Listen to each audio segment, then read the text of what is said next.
atau dia stateless. Ya, jadi pajak tuh mikirnya jauh ke depan. Ya, gimana caranya? Diselesaikan lewat mutual agreement. Jadi dua institusi ketemu. Pak Darmin bertemu dengan Dirjen Pajak Singapura. Jadi ini gimana nih? Tuan X ini wajib pajak mana?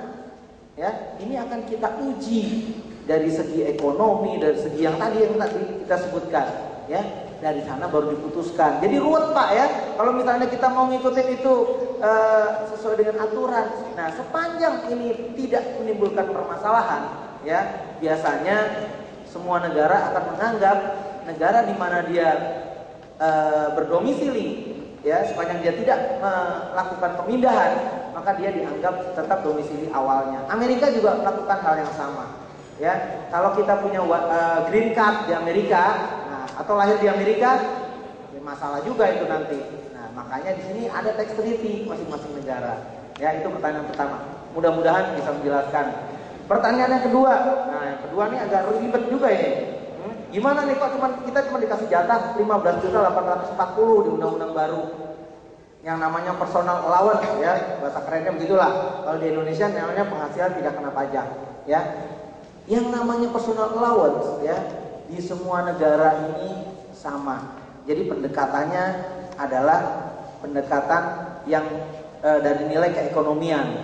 Mungkin ya ini masih belum bisa memuaskan Bapak Ibu sekalian, tapi yang jelas ini kenaikan dari yang sebelumnya 13.200 ke 15.840 ini adalah dilihat dari angka inflasi.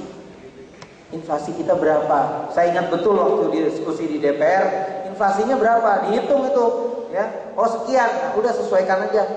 Jangan lebih dari inflasi. Makanya dapatnya segitu. Masalah adil tidak adil, ya. PPh tadi sudah saya sampaikan ini berlaku universal, Pak. Ya, kalau Bapak Ibu sekalian jadi subjek pajak dalam negeri Singapura, kejadiannya akan sama. Bapak akan punya personal allowance yang jumlahnya juga tidak akan sama dengan minimum requirement untuk living cost. Ya, karena ini semuanya adalah policy based, ya. Jadi ada hitungan-hitungannya, ya. Terus mengenai tadi pembayaran pajaknya gimana? Nah, tadi saya sudah jelaskan. Sebenarnya kan ada pengurangnya. Jadi yang sudah dibayarkan di Singapura ini dikurangkan dari jumlah pajak yang harusnya di Indonesia. Taruhlah misalnya Bapak Ibu sekalian punya penghasilan 500 juta lebih. Itu tarifnya berdasarkan undang-undang yang baru itu 30%. Ya, 30%. Nah, penghasilannya 1 miliar, dia harus laporkan di Indonesia kena progresif X rupiah. Nah, ini akan dikurangkan atau dikurangi dengan pajak yang sudah dibayar di Singapura. Ya. Ya kita tahu, pajak yang dibayar di Singapura ini jumlahnya mungkin tidak besar, ya. Tapi ini menjadi pengurang, ya. Dan ini berlaku universal. Misalnya Bapak Ibu sekalian nggak mau, ya, pindah aja lah ke Amerika. Amerika 38%. Ya, pindah lagi ke negara lain. Ya ini berlaku universal. Jadi ya kami hanya bisa mohon pengertian aja gitu ya, karena ini choice, ya. Namanya hidup kita punya pilihan ya Pak ya. Nah Bapak di sini sudah menikmati income yang besar, ya tentunya ada juga mungkin itu, ya. Oke, yang selanjutnya yang ketiga ini yang tadi masalah sunset, ya, yang hubungannya dengan dosa pemerintah gimana, ya. Nah kita lihat sebenarnya kalau kita bayar fiskal luar negeri itu harusnya bisa dikreditkan, ya, itu kredit pajak. Nah sekarang saya tanya di antara Bapak Ibu sekalian di sini ada nggak yang memanfaatkan kredit pajak? Saya rasa jarang. Kenapa? Karena nggak punya NPWP. Kenapa? Nah kalau nggak tahu makanya Bapak harus sering-sering buka www.pajak.go.id. Nah ini ya yang harus Bapak Ibu ketahui. Sekarang kan zamannya teknologi, ya. Apa kata dunia kalau kita nggak tahu kan? Nah jadi ini kita harus ketahui hal yang seperti itu. Jadi sebenarnya udah diberi kesempatan. Kita lapor, punya NPWP, lapor SPT, ada pengurangnya. Bapak Ibu sekalian pajaknya misalnya 10 juta, keluar negeri 5 kali, udah 5 juta, tinggal 5 juta. Jadi ini adalah angsuran atau pembayaran sudah keluar. Mungkin itu Pak yang saya sampaikan. Terima kasih. Mungkin tambahan sedikit kalau bisa lihat. Jadi mungkin perlu saya luruskan sedikit, ya. Jadi sebenarnya kebijakan sunset policy ini terutama tentunya diberikan kepada wajib pajak dalam negeri Indonesia. Nah tadi sudah dibahas oleh Pak Prima bahwa jadi gini, memang ada subjek pajak loh sekalian, ya kan? Dari subjek pajak baru menjadi wajib pajak kan gitu, ya.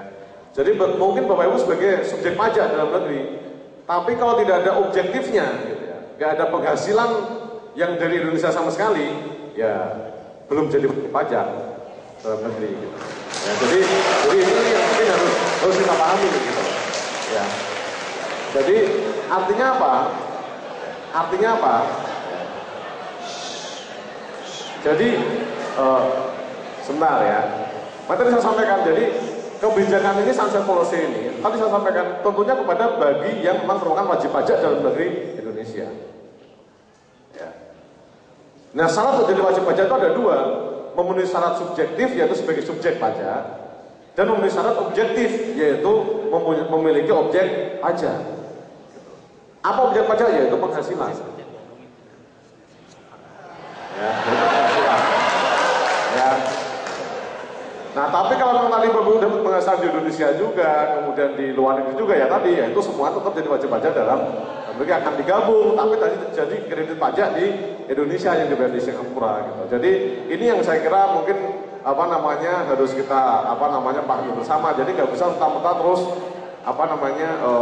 nggak diakui pajak yang dibayar di Singapura itu tidak sesuai dengan undang-undang kita pun yang dibayar di sini bisa dikurangkan.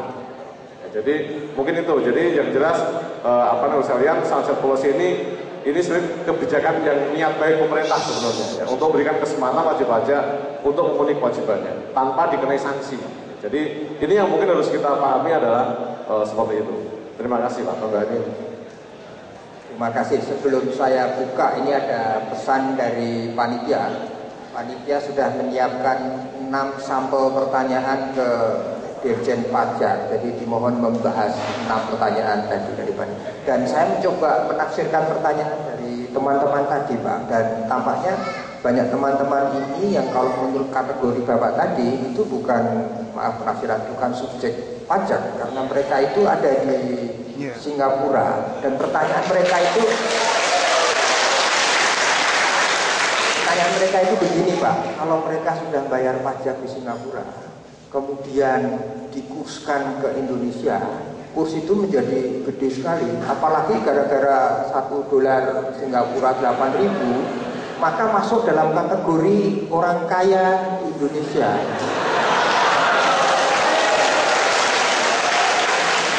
Maka kenal pajak yang lebih tinggi. Dan apa ini fair? Pertanyaannya begitu. Jadi mereka hidupnya tidak di Indonesia, sedang hidupnya di Singapura. Apakah ini fair? Pertanyaan ini mungkin penting kalau dari demografi penduduk Indonesia itu makin mobile ke luar negeri segala macam itu. Mohon jawabannya. Terima kasih. Sebenarnya sudah ada slide-nya Pak. Kalau misalnya boleh ya, saya mohon izin Pak. Ini sekali lagi Pak.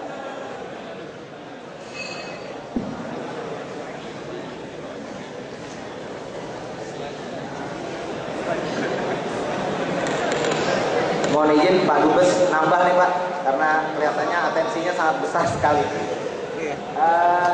Kita lihat yang kasus.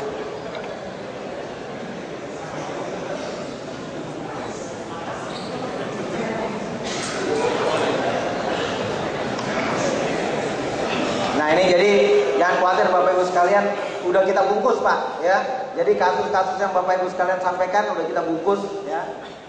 Silakan pertama.